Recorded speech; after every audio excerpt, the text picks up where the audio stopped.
That was ridiculous.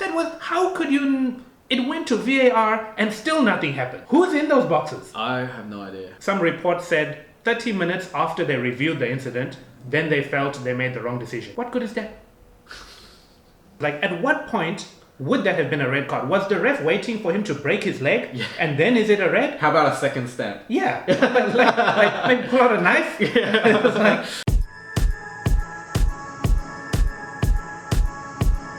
What's up YouTube? Welcome back to our channel where we try to predict the results of the English Premier League every week, always chasing that perfect 10 out of 10. Don't forget to like and subscribe, and if you like what we're doing, turn on your notifications right now. Let's go. Alright, so only 8 games this weekend, with both Villa vs Sheffield and Man City vs Arsenal postponed. That would have been a nice one to watch. Yeah. We'll watch it later in the season. Yeah, later in the season. Okay, so the first one is Norwich vs Leicester. Norwich lost 0-3 at Wolves. Stats say that they had nearly 60% of the ball, but it really didn't bring them closer or anywhere near the Wolves goal. Yeah. Pukki only had 2 attempts, one of which was on targets. Leicester, on the other hand, lost 0-1 to Man City. Another underwhelming display with only about 30% possession at home. Vardy hasn't scored since the reverse fixture at the Etihad in December. So also, meh. Yeah. Both teams haven't been doing well lately, so will it be Norwich's chance to take advantage of Leicester at home, or Leicester's chance to bounce back? What's your thoughts? I think Norwich drew 1-1 at King Power in December, and it could be the same. I'm saying a draw. Yeah, I'm not too far off that prediction. I'm also in the region of a draw. Yeah, I'm gonna say a draw here. Just Leicester don't look like that team that at one point were challenging Liverpool. Yeah, They're just not the same team anymore. I was looking back through their stats. The last game they won was against Brentford. In like the cup games. It's been a while. It's been a tough, maybe a long season for them. Can't see them doing too much here. A draw for me. Yeah, and Norwich, they've got nothing to lose now. Like they are at the bottom. They could possibly, they're not that far off in points. No. So they're just... Things are still tight enough to be exciting. Yeah, but they can't get any further down in the table. It's just like... And they are at home. They are at home, and in terms of betting though, they have a +half to 1 goal at home. If that's the case, and I see a draw, even if they lose by 1, you only lose half your bet. I'd probably pick that side for a handicap bet. Alright. Next one is Brighton vs Crystal Palace. Brighton drew 1-1 at Sheffield United. It was a tough grind for them as Sheffield had majority of the ball and were coming at them non-stop, especially in the second half. So great result. Palace also grinded out a 1-0 home win against Newcastle. Van Aanholt curved a free kick into the corner. A lovely one. Zaha didn't perform as well as expected. Ayew had 5 shots on target but none in the back of the net and missed a few good chances also. Brighton has the negative half goal handicap here, which is about right, I feel. I can see a 1-1 draw like the reverse fixture, also again in December, but Brighton might edge this, I feel. So possible Brighton win, but I'm saying a draw. Oh, okay. Oh, I thought you were going another way with that. Yeah, I'm also saying a draw in this game. Just both teams have been really poor. Aside from Palace's most recent win against Newcastle, both teams haven't won a game since Christmas, so it's been a while. It has been a while. So for those reasons, I just think a draw here. Next one, Bournemouth vs Chelsea. The Cherries lost 3-0 at Burnley, where they had 2 goals ruled out by VAR. They had most possession, but no luck in front of goal, and Burnley was nearly hitting everything on target. Yeah. So it's a tough one. I see it as a positive leading to the next game at home. Chelsea, on the other hand, beat the Spurs 2-1 at home. Giroud scored a sick half volley with his left foot. Instinctive finish. Yeah. Alonso also a very good low shot into the far corner. Rudiger had an unlucky deflection though in his own goal. Otherwise it would have been a clean sheet. Abraham didn't come on until late, probably to save energy for the Champions League clash against Spain. Big one. Tonight. Although Bournemouth haven't had the results they wanted, they have had many chances between the Wilsons and King. With a bit of luck, I think they are bound for a few goals soon. If Billing and Fraser can be boosted by the home crowd, a win isn't out of the picture, I feel. I know Ake is still injured, but so is Kante on the other end. And Abraham might not even start this game again because of the tight fixture. Chelsea have had a few silly errors at the back also lately. All things considered, for me, with the +half to 1 goal at home advantage handicap, betting on Bournemouth makes more sense to me. betting on board. Yes. I can see that in terms of betting. But to me, as far as the game goes, I feel Chelsea will have enough to get the win here. That being said, they have been making their wins look kind of difficult of late. So a draw, maybe. But I'm gonna be definitive and say a Chelsea win here for me. All right, next one. Newcastle versus Burnley. Newcastle got 6 yellows and a red in their match at Palace. The January loan right back from Inter, Lazaro, will miss his match. He did well up until Yeah. So he'll miss the match versus Burnley. Joelinton and Almiron are still not lethal enough. I feel they're not scoring. Or Almiron, he's always getting caught offside. Decision making. Yeah, just poor. We spoke about this off camera. The Newcastle decision making is just horrendous. Yeah, it's not even those really tight calls. He's like 2 steps ahead when being offside. So it's just like, say Masaman might as well shoot himself if that's the case, I feel. Yeah. The back line also puts a bit of pressure on Dubravka, I feel. They're always passing the ball backwards to Dubravka when they should just at least clear it. If I was a coach, I'd rather them just clearing it and giving possession away than putting your team in danger and passing back to Dubravka in some of those circumstances.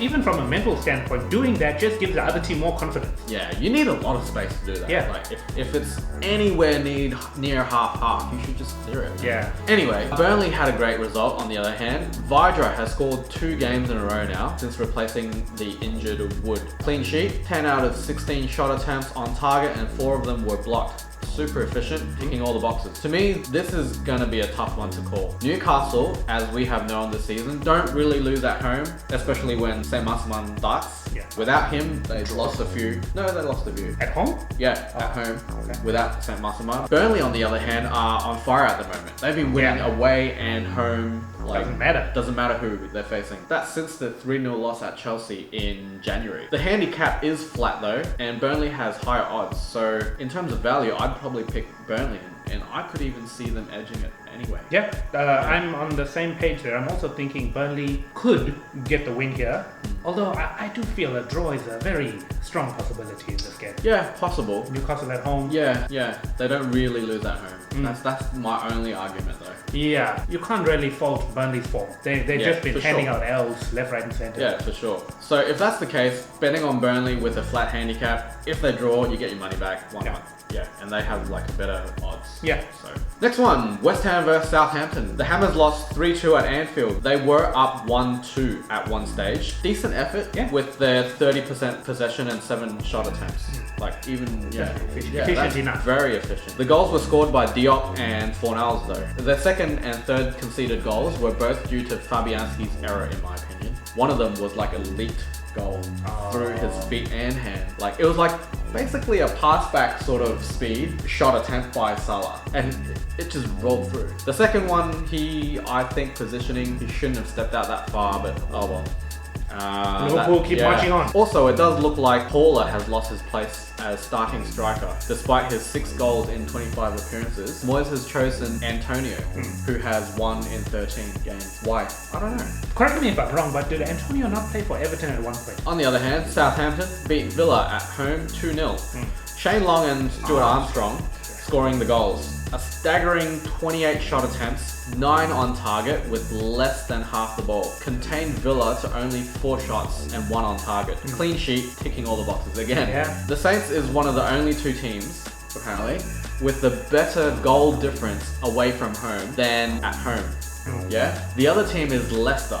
Yes. And that's because Leicester had a 0-9 away win at Southampton. Yes, right? early on in the season. So if you take that as an outlier, which it is. Yeah, it is. It obviously is. You don't see 0-9 scorelines ever. So if you take that out, Leicester still has a better goal difference at home. Yeah. But Southampton, even if you take that 9 away from the home goal difference, they're still better away than at home. Yeah. So that's insane. No, that's an incredible stat. It's almost like how we say with Norwich, Norwich away, they're going to lose. Yeah. The other team's going to win. Yeah. It's almost like we have to start saying, Saints are playing away. Win. Saints win. Yeah. It's almost like that, because that's what stats are saying. Well, that's exactly what we're doing in this case. Yes, that's something to think about. And West Ham haven't been really doing well, especially the front line. I think without Yarmolenko, it's made a difference. Yeah. It's made them sort of more predictable because they're obviously stronger on one side. And so if that's the case, I think Southampton win. I'm with you on that. I think a Southampton win, especially just Ings in particular. If he hasn't scored in a few games, it always feels like that goal is coming. Could be this weekend. He's a striker who's in some hot form. I think even looking at an England call-up perhaps for the Euros, maybe. So Southampton win here. Next one is Watford versus Liverpool. Watford lost 3-0 at Old Trafford. Deulofeu and Doucouré with 2 shot attempts each, which were the only 4 attempts for the whole team. I didn't watch the game though, so was Man U that good, Prev, or was it Watford creating their own problem? I wouldn't say it was Watford creating their own problems, but I also wouldn't say that we were that good in the beginning. So Watford weren't too poor? No, not at all. I wouldn't say they were too poor, but yeah. So they're on average form, at the moment? Better than they were previously. Okay, fair enough. Well, Liverpool won again.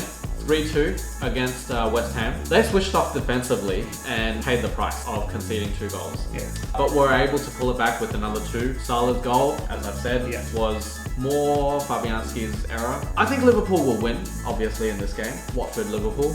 But considering the handicap is +1 or 1.5 goals for Watford, I'd say this game is not worth betting on, as it's very likely that Liverpool will only win by 1. Yeah, but yeah, Liverpool win, standard.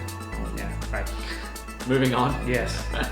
Everton versus Manchester United. Everton lost 3-2 at the Emirates. Richarlison and Calvert-Lewin got a goal each. Prev predicted a 3-2 and he was spot on. But my prediction, a draw, wasn't very far off, as Calvert-Lewin missed a few close headers and chances, and our defensive issues were the cause of the 2 conceded goals. The biggest surprise for me was Andre Gomes. Dude full broke his leg like November. Yeah. He came on. How did he play? He played like half an hour November? or something. Oh. Yeah. By Son, remember? It was full broken. Yeah. Like, Wow. yeah. Speedy. That's really quick. Yeah, that's crazy. That was the most surprising part of the game for me. I was like, whoa, really? Superman. I don't recover from like runs like that far. I still Yeah, feel like- aches in my back and things, like months later. Yeah. Anyway, Man U, on the other hand, owned Watford 3-0 as mentioned. Fernandes got man of the match with his penalty goal and his assist for Greenwood's goal. McTominay is back from injury and subbed on for Fred in the last 10 minutes. Man U also have the second leg to play against Club Brugge. Yes. Only 2 days before this fixture. They have to go all out in that one as well. Have to. Because the first leg was 1-1. And so they can draw 0-0 or 1-1 and they can keep playing. But if they draw 2-2, they're out. Yep. So basically, it's a lot of pressure to win. Yeah. With that in mind, and also since Ancelotti's appointment in late December, Ancelotti has only lost twice in the Premier League so far. One was Man City, one was Arsenal. Both away games and both only by 1 goal. And on top of that, they've scored 2.5 goals per game on average in the last 4 games. Okay. So I'm not sure if Manchester United can score 2 or 3. You make sense. My prediction for this game is a draw, but my reasoning is slightly different. Yes, Everton can score a lot of goals, but I feel our defense has some renewed confidence. So yeah, the question I pose is this Everton the unstoppable force meeting this immovable object of Man United? Immovable object, wow. I think the defense, 3 Premier League clean sheets in a row. Doesn't sound like much, but it's getting better. Although I think you got away with that Chelsea away win though. Maguire should have got that red card and it would have been so different.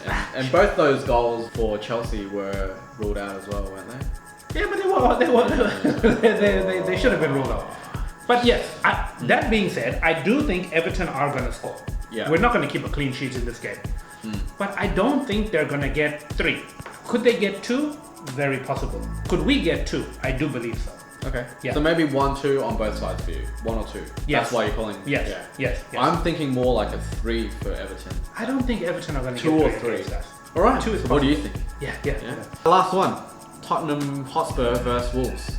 The Spurs lost 2-1 at Chelsea, unable to score any goals again without Kane and Son, with only 5 shot attempts and 3 on target. Rudiger's error was their goal, so I'm not counting that. Yeah?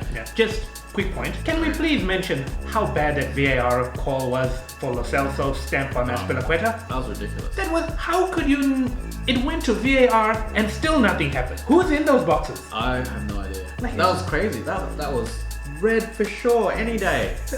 Apparently, some reports said 30 minutes after they reviewed the incident, then they felt they made the wrong decision. What good is that? I want to know now. Yeah, that could have changed the whole game. There would have been a man down. Yeah.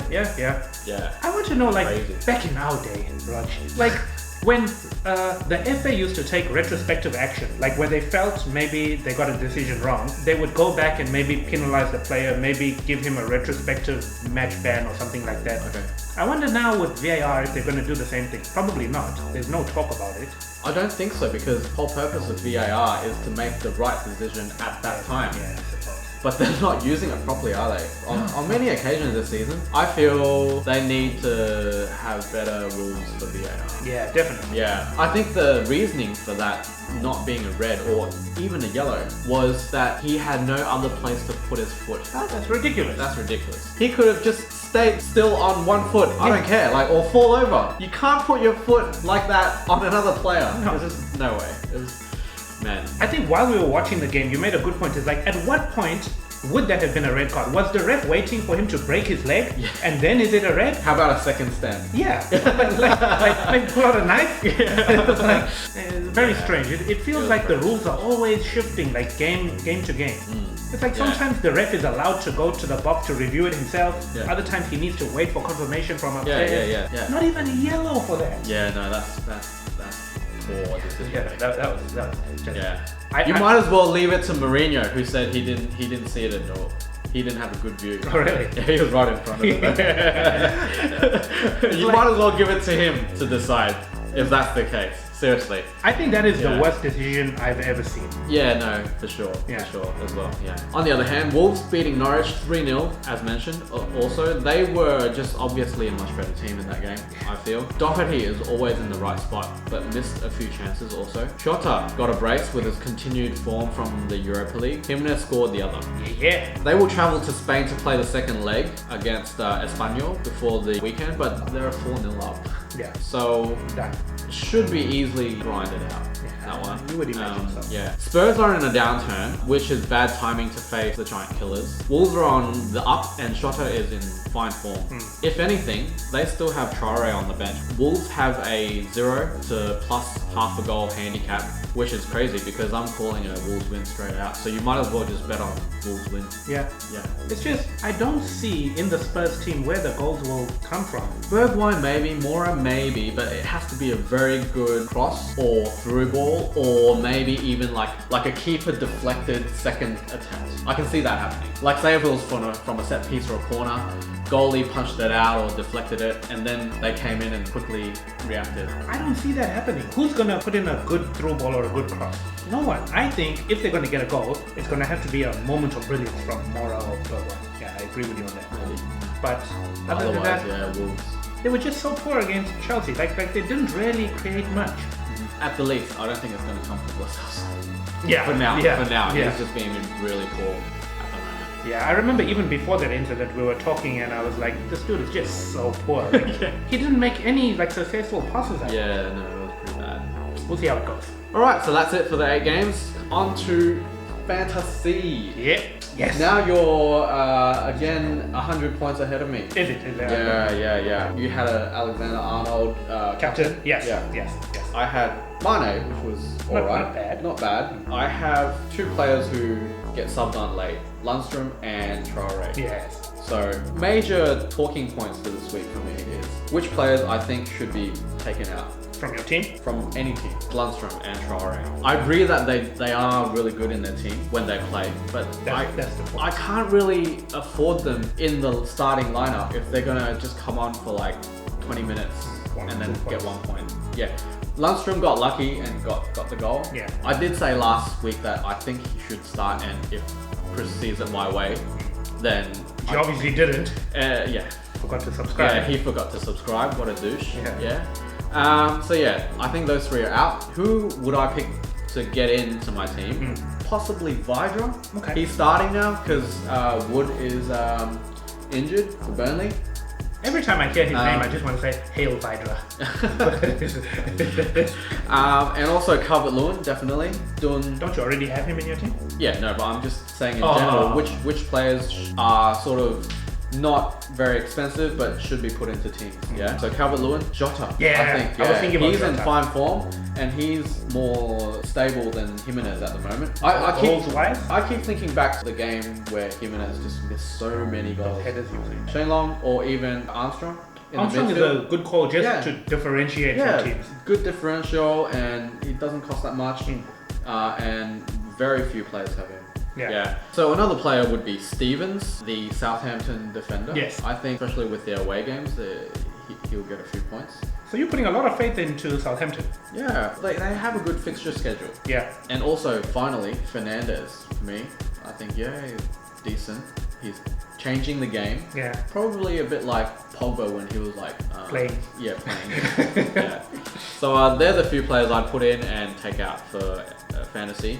For this coming week, because I have a few players from the 4 teams that are not having games, I'm doing a free hit. Okay, so just change your team for the week. This is my team. Okay, so yes, man did quite well.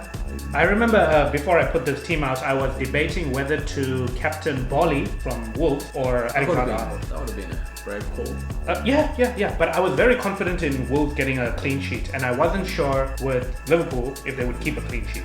Although Alexander got an assist even. Yeah. So yeah, that worked out. I think in terms of my team, I'm pretty happy with it. I played my wild card last week, made the changes that I need to. If I were to change anything, probably Grealish. Maybe it's time to get Grealish out. I think so. And maybe Firmino, just because I could use those funds maybe back in the midfield. Yeah. I agree with you with some of the players that you mentioned. I brought in Richarlison. Calvert-Lewin, I don't know. Another big call I made last week was putting Maguire into my team. It seems now he's more in the box. Yeah. Missing chances, sure, but eventually a couple will go in. Yeah, so I don't know how many changes I'm going to be making. Maybe Madison's time is also up. Bruno Fernandes. He's one that everybody should be watching. Yeah, for sure. Especially when Rashford comes on. You're going to have so much movement up front. He's going to be in that pocket finding space, assists, goals. He takes the set pieces. For now, I'm pretty happy with my team. Might not make any changes, get some double change next week. Maybe. We'll see how it goes. But do that. This is my team. Oh, sorry. Pope is a good call. Yes. Pope was a good pick. Yeah. I had to make a change in my goalkeeper because I started losing money there. So had to make some changes. Pope was a good call. But we'll see. So this is my team for this week. Catch you next time. Happy game week. Yeah.